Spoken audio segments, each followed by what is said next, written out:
Comprar produtos falsificados ou contrabandeados pode parecer uma boa alternativa para economizar algum dinheiro. Mas esse é o barato que sai caro. Além de ilegal, o contrabando e a pirataria corroem a economia, prejudicam a geração de empregos e geram riscos à segurança pública e à saúde da população. Para falar sobre esse tema, eu recebo agora Edson Vismona, presidente do Fórum Nacional contra a Pirataria e a Ilegalidade. Presidente Edson, bem-vindo ao programa Cidadania. Obrigado pela sua participação em nosso programa. Uma grande satisfação estar aqui com vocês na TV Senado, especialmente nesse programa que trata de um assunto tão importante que é a nossa cidadania. Então, qual é o tamanho, qual é a dimensão desse problema, segundo as pesquisas que são feitas pelo Fórum Nacional contra a Pirataria e Ilegalidade? Nós temos um levantamento anual junto aos setores produtivos. Desde 2014. Em 2014, o Brasil perdeu 100 bilhões de reais. Em 2022, nós perdemos 410 bilhões. Quadruplicou o tamanho da ilegalidade do nosso país. Prejuízos para os setores produtivos, para o erário e para o consumidor. Para os setores produtivos, esses 14 setores perderam 280 bilhões. Mais a estimativa das perdas com a sonegação decorrente, a sonegação fiscal decorrente, de 130 bilhões, chegamos então a esse total de 410 bilhões. É um montante extremamente importante, extremamente significativo, equivale a quase 4% do nosso PIB.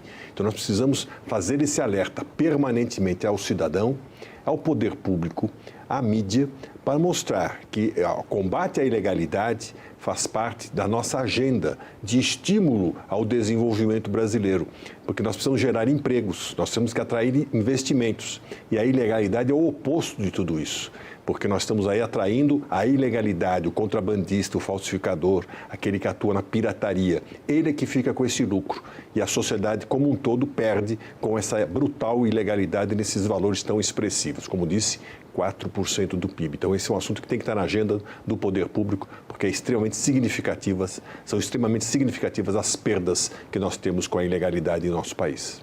Senhor Edson, quais são os principais setores atingidos por esse comércio ilegal? Nós temos vestuário, nós temos combustíveis, bebidas, perfumes, higiene pessoal, brinquedos, TV por assinatura, cigarros, material esportivo, marcas que são marcas de luxo que são afetadas, temos filmes, a produção cinematográfica é afetada, livros, a produção autoral, então software, então são vários os setores prejudicados, né? É extremamente expressiva a participação do ilegal no mercado brasileiro, infelizmente.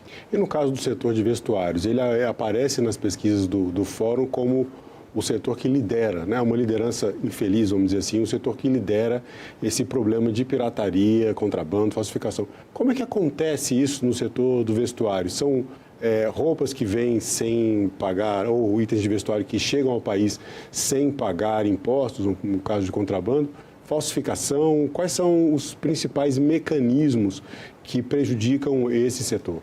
É um setor prejudicado pelo contrabando, produtos que entram no Brasil sem pagar impostos, muitas vezes oferecidos pelo mercado digital, que cresceu muito depois da pandemia de 2020. Então, nós temos o contrabando de roupas, de vestuário, que entra no Brasil, inclusive oferecidos pelo mecanismo do mercado digital. Você tem a falsificação, marcas que são falsificadas, que são produzidas dentro do Brasil, então indústrias que fabricam e falsificam esses produtos dentro do Brasil. Então é a produção nacional ilícita e o contrabando que vem de fora também de forma ilícita. Muitas vezes você também tem indústrias que produzem e pagam impostos menores, sonegam uma parte dos impostos. Aí entra a prática do subfaturamento. Empresas que declaram um valor e pagam imposto sobre esse valor, mas é um valor fictício, um valor menor do que o real. Então, são várias as ameaças que afetam de forma tão decisiva o mercado de vestuário no Brasil. Mais de 84 bilhões de reais que nós perdemos para a ilegalidade só nesse setor de vestuário. O senhor comentou agora sobre os mecanismos digitais, né? Como a internet, o mundo digital, as compras online favorecem, né, os caminhos para esses descaminhos, né?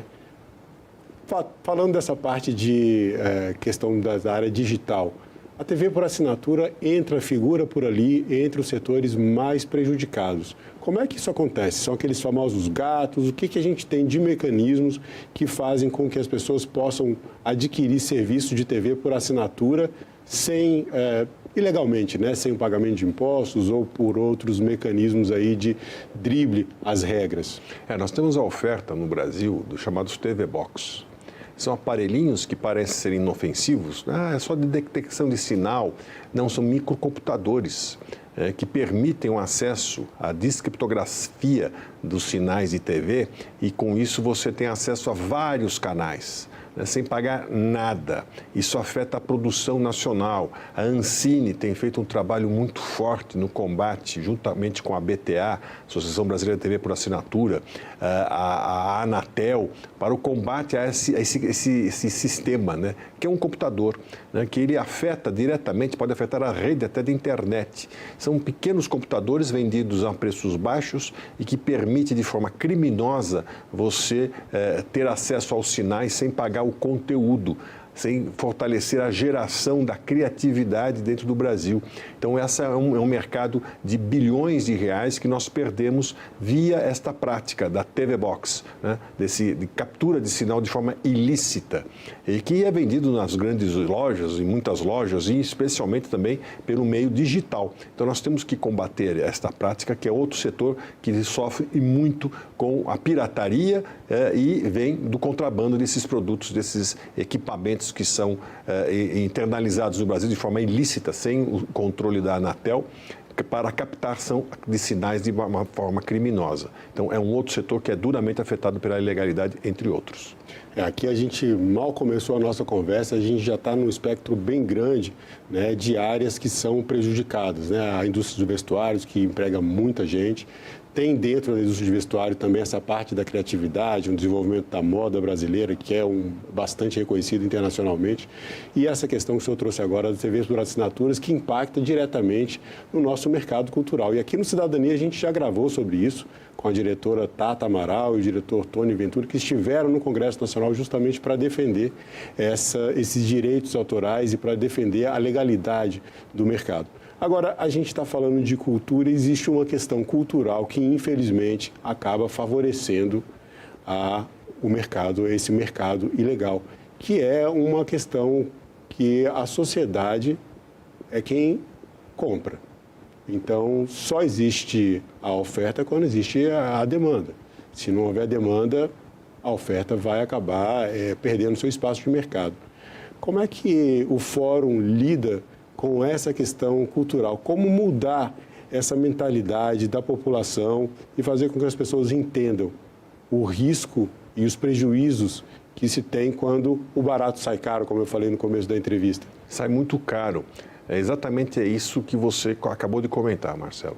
É um fator econômico criminoso. Tem oferta e demanda. A demanda atrai a oferta. E a demanda ela é cada vez mais atraente porque o consumidor compra um produto mais barato. E é mais barato por quê? Porque não paga imposto. É mais barato porque não há nenhum incentivo ao conteúdo, à criação, às defesas com relação ao cumprimento das obrigações técnicas. Então, o ilegal, ele não cumpre com nenhuma regra. Ele desconhece a existência do Estado, das agências reguladoras. Ele oferece um produto mais barato, de baixa durabilidade, que afeta a saúde e a segurança das pessoas, e é mais barato porque não paga imposto. Então é isso, a oferta é atraída pela demanda. Por isso, o momento é fundamental de discutir esses aspectos com relação à reforma tributária. O consumidor, nós temos pesquisas, uma delas é a FEComércio do Rio de Janeiro, todo ano faz uma pesquisa junto ao seu mercado e pergunta para o consumidor: você compra produto ilegal? 65% afirmam já comprou ou está comprando um produto ilegal. Por que você compra? Porque é mais barato. Por que é mais barato? Porque não paga imposto. O que faria você comprar um produto legal? Se tivesse menos impostos, o preço seria mais baixo e eu compraria o legal. Eu teria essa opção e, de forma natural, compraria o produto legal. Ou seja, o consumidor dá a lição, dá o norte. Nós temos que favorecer quem investe no Brasil, quem gera empregos, quem está do lado da produção, do nosso empreendedor. Este é o interesse nacional, este é o nosso patrimônio, é o nosso mercado. Por isso, nesse momento da reforma tributária, o alerta é necessário. Não podemos aceitar qualquer aumento da carga tributária incidente sobre os produtos brasileiros, sobre os serviços brasileiros, porque isso vai estimular a ilegalidade, que ela não paga imposto algum. Ela vai se beneficiar diretamente de qualquer aumento de tributos, porque isso vai refletir no preço. É uma lógica econômica muito simples. O consumidor dá essa declaração. Então, nesse momento, nós temos conversado com as grandes lideranças aqui do nosso Senado, mostrando essa necessidade, né? E eles têm afirmado que pretende não haver aumento da carga tributária. Isso é fundamental para estimular a indústria e o comércio brasileiros. Agora, passando para outro aspecto dessa nossa conversa, essa grande parte dos produtos falsificados e dos produtos que entram ilegalmente no Brasil vem de outros países. E aí a gente entra numa questão de relações internacionais, de cooperação internacional. Como é que anda essa situação? O governo brasileiro tem conseguido, junto aos países que são as principais fontes desses produtos ilegais, conseguir de alguma forma combater o problema na origem? É um crime transnacional. É um produto que vem de fora do Brasil e não paga imposto. E muitas vezes, esse é o caso do descaminho, não pagar imposto. O contrabando é um produto que é proibida a importação sem autorização das nossas autoridades. Então, é um crime transnacional. E é um crime transnacional que afeta, como eu disse, o consumidor, porque são produtos de baixa durabilidade, que afetam a sua saúde e a segurança, o caso de carregadores de celular que explodem, produtos cosméticos que causam grandes problemas, filtro solar, por exemplo, é um problema seríssimo. Até vestimenta, às vezes o produto não atende às normas técnicas, causa alergias, nós já tivemos situações dessas, tênis que causam problemas ortopédicos. Então, é o consumidor afetado. O erário brutal sonegação de impostos que deixam de ser pagos em benefício da criminalidade. Perde também a indústria brasileira, o comércio brasileiro legal, né, que tem o seu mercado corroído pela ilegalidade e ganha o crime organizado. Então, perde a segurança pública. Nós temos operando no contrabando, especialmente de cigarros, organizações criminosas, milícias, que são financiadas por esse comércio ilícito e que atuam não só no Brasil, atuam também no Paraguai, na Argentina. Então, nós temos organizações criminosas brasileiras já ocupando espaço nos países vizinhos. Então, é um problema transnacional, você tem toda a razão. Nós sempre estimulamos essa discussão no âmbito do Mercosul, já levamos esse tema para o Mercosul. Eu sei que o Conselho Nacional de Combate à Pirataria tem levado essa questão para o Paraguai. Nós temos que aproximar cada vez mais os nossos países para que juntos enfrentemos esse tema que é da criminalidade transnacional. Eu fui presidente e participo da ALAC, Aliança Latino-Americana Anticontrabando. A América Latina inteira está debatendo esse tema. Então, é um tema de interesse nacional e internacional. Transnacional que é o contrabando afeta todos esses países. Precisamos ter essa abordagem com a interlocução na área de segurança e na área econômica para fortalecer as ações conjuntas integradas dos países contra o crescimento do crime organizado que atua especialmente no contrabando. O senhor comentou dos cigarros e esse é um dos produtos que consta nessa lista dos 15 setores mais afetados pelo contrabando, pela ilegalidade, pela pirataria. No caso dos cigarros, há um fator interessante. Dentre os 15 na última pesquisa, ele é o 15º em termos de impactos de perdas, né, com tributos, de prejuízos financeiros, mas é o produto que é mais comercializado, tem o maior número de apreensões no Brasil. A fatia de mercado que o cigarro ilegal ocupa hoje no nosso mercado é de 41%. Mas em 2018 estava em 54%. Quer dizer, é uma fatia muito expressiva, mas está reduzindo. Como é que essa realidade se encontra hoje? Assim, o Estado está sendo mais eficaz no combate, o consumidor está deixando de comprar o produto falsificado. O que está acontecendo nesse cenário? Bem, na verdade é o quinto produto mais contrabandeado. Quinto produto. E é o produto mais apreendido. Uhum. Né? É o contrabando que atrai a atenção, o contrabando de cigarros atrai a atenção do crime organizado das milícias. Há regiões no estado do Rio de Janeiro que é proibida a venda do produto legal. garantindo o monopólio do crime na atuação desse mercado, porque tem alta liquidez. 41% do mercado é ilegal de cigarros, sendo 33% é contrabando e 8% com viés de alta é o devedor contumaz. É um tema que eu gostaria de também tratar porque tem a ver com a questão tributária. Então são os dois produtos fabricados no Brasil sem pagar nada de imposto, junto com o contrabando, que vem de fora também sem pagar imposto. O que nós tivemos com a pandemia foi realmente uma diminuição da presença do ilegal no mercado de cigarros. Nós estamos em 57% em 2019, em 2020 caiu para 48% e agora chegamos a 41%.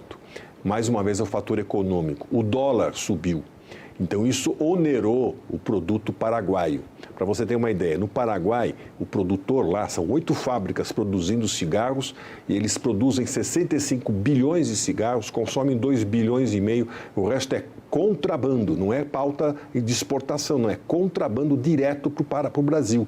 Mas lá eles pagam de 13% a 22% de imposto. Aqui nós pagamos de 70% a 90%. Então, o produto paraguaio, ele tem essa atratividade, é bem mais barato. O consumidor, ele vai no ponto de venda e ele já pede, eu quero o cigarro estrangeiro. Nós temos pesquisas, documentários que foram feitos demonstrando exatamente isso. Há pontos de venda que simplesmente não vendem, não oferecem produtos legais, porque o consumidor é a demanda que atrai a oferta. Ele já pede o produto estrangeiro, porque é mais barato, porque não paga imposto. Então, esse é um produto que nós temos uma grande preocupação com relação à questão tributária.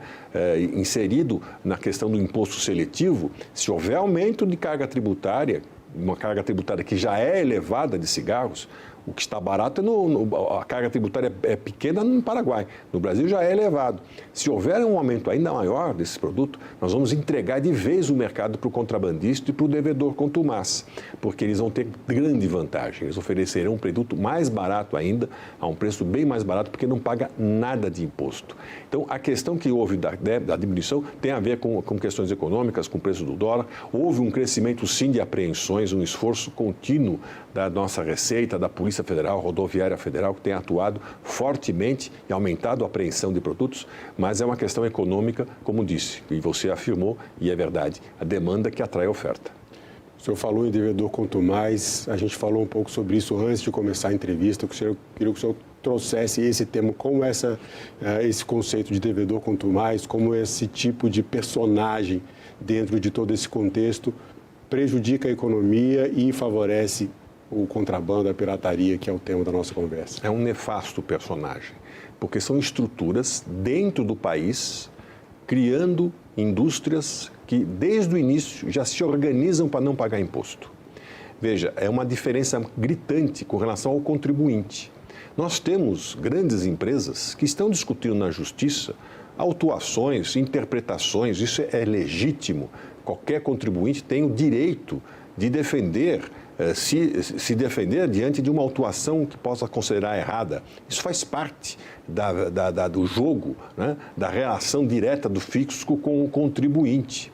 Agora, tem o contumaz, ele não paga imposto. Ele se estrutura para dolosamente não pagar imposto. Ele não tem patrimônio.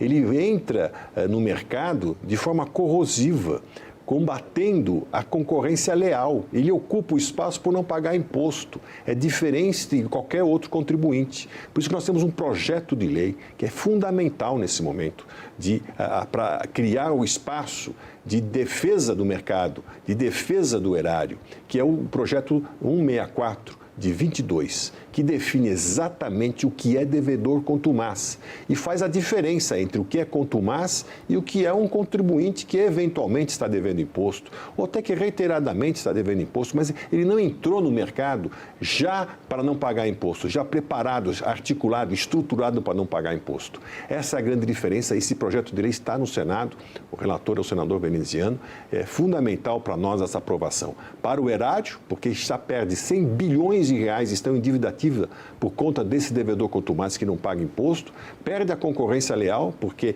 é impossível você concorrer com quem não paga imposto, e são estruturas dentro do país, né? Não é de fora, não é o contrabando. Junto com o contrabando, no caso de cigarros, no caso de combustíveis, a perversão é total, porque ele se junta com o contrabando para não pagar imposto e com isso conquistar mercado. No caso de combustíveis, nós temos um crescimento anual de 14 bilhões de sonegação por essas práticas dos devedores contumazes. Repito, nós temos que fazer a diferenciação do que é um devedor, o que é um contribuinte que eventualmente está devendo imposto, daquele que é contumaz, que dolosamente se estrutura para não pagar imposto. Essa diferença é muito importante, porque o contumaz ele procura criar confusão. Não, veja bem, eu estou com dificuldade, eu não estou pagando imposto. Não, ele nunca paga imposto. Ele já se estrutura para não pagar imposto. E ele quer ser confundido com um contribuinte comum. Ele não é um contribuinte, ele é um devedor contumaz. E é outra perversão que nós temos que enfrentar com relação à questão tributária, né? É criar claramente mecanismos de combater esse contumaz. Em relação à legislação, o senhor citou agora o projeto de lei 164 de 2022, que estabelece, né, que define o que é esse devedor contumaz e cria mecanismos para combater esse tipo de ilegalidade. No restante, em relação à pirataria, contrabando, o senhor já está nessa estrada há muito tempo e muitas vezes o senhor, em outras entrevistas, outras manifestações, tem comentado que as leis são brandas do ponto de vista do fórum e do ponto de vista daqueles que combatem a pirataria. Como é que o senhor analisa hoje a legislação brasileira como mecanismo de combate ao comércio ilegal e de proteção às regras do jogo? Nós temos situações que incentivam a criminalidade. Eu vou citar um projeto que para nós é emblemático, 333, de 99. Ele aumenta um pouco as penas de quem atua na contrafação de marcas. Ora, se você não tiver uma pena um pouco maior, você causa a prescrição imediata. Com isso, você incentiva o sentido de impunidade. Não adianta, não vai acontecer nada comigo, eu vou falsificar as marcas e nada vai acontecer.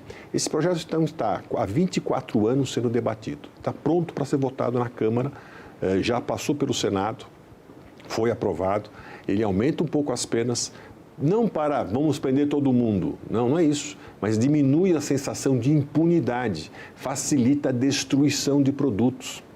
Um projeto importante, mas que não anda, está lá parado. Então, são projetos como o 164, que define e combate o devedor contumaz, o 333, que aumenta um pouco as penas para quem pratica a contrafação de produtos.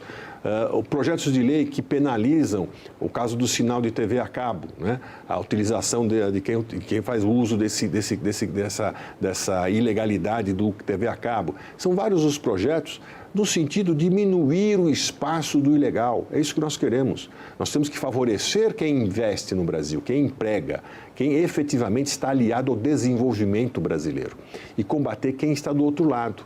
Por isso que a lei é importante, porque ela dá os marcos para a atuação do poder público, das nossas polícias, da Receita Federal, das receitas estaduais, das nossas agências reguladoras. É esse o propósito, né? Diminuir sempre o espaço da ilegalidade. Não é possível que a ilegalidade ocupe 41% no mercado dos cigarros, 40%, 30% no mercado de vestuário, 20% no mercado de medicamentos. É inacreditável isso, é inaceitável. O mercado ilegal tem que ser marginal, ele tem que estar colocado, escanteado, colocado no canto e não tendo um protagonismo tão importante na geração, no prejuízo àqueles que trabalham efetivamente na geração de empregos e de renda no Brasil. Então nós temos que colocar a legalidade no seu devido lugar. Para isso a lei é fundamental e a Casa, o Senado, a Câmara é um trabalho importantíssimo que nós temos que realizar juntos com os nossos parlamentares nesse sentido. Presidente Edson Vismona, para a gente encerrar a nossa entrevista, eu trago a pergunta que dá nome ao nosso programa, o programa Cidadania. A gente está falando de cidadania aqui com todas essas questões que foram colocadas. E eu pergunto, na sua opinião, o que é cidadania? Cidadania é o fundamento do nosso próprio país, da nossa República, como está na Constituição Federal. E ela tem 2 Ds, direitos e deveres. Nós temos que favorecer aqueles que cumprem com seus deveres. Nós temos que estimular o cidadão que cumpre com seus deveres e combater aquele que foge da prática de defender e atuar na ação dos deveres, do cumprimento dos seus deveres, porque isso perverte todo o sentido de cidadania. É o ilegal ganhando espaço. Então, é nosso direito combater o ilícito, é nosso direito combater o que é sério, é nosso direito combater a cidadania por esses dois vieses. E aquele que não cumpre com seus deveres, ele tem que ser chamado à sua responsabilidade. Bom, Edson Vismona, eu agradeço mais uma vez a sua participação no nosso programa. Obrigado pelo seu tempo e pelas informações. Eu que agradeço, estou sempre à disposição. Da mesma forma, TV Senado. E eu agradeço também a você que acompanha a programação da TV Senado. Assine o canal da TV Senado no YouTube, ative as notificações e acompanhe toda a programação, toda a produção do Poder Legislativo diretamente da fonte. Na TV Senado, democracia é todo dia.